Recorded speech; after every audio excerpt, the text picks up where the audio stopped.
High কমিশনে ঢুকে জাতির পিতার ছবি নিয়ে অপমান করেছে, এত সাহস কোথা থেকে পায় আমি জিজ্ঞাসা করি।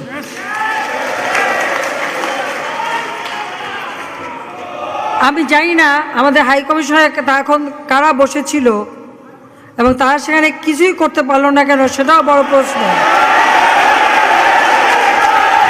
আর আমি আমার প্রবাসী যারা বাঙালি, না আমার প্রবাসী বাঙালিদেরও আমি বলবো যে যারা এই ঘটনাগুলি ঘটিয়েছে তারা চলাফেরা করে না, তাদের দেখেন না।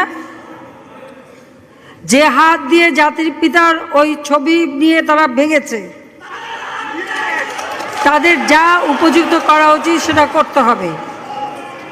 কারণ জাতির পিতার নাম মুছে ফেলার চেষ্টা করা হয়েছিল, তো তারিখ যেহেতু দূরের কথা, ওর বাপ তো চেষ্টা করেছিল এই নাম মুছতে, ওর বাপও চেষ্টা করেছে।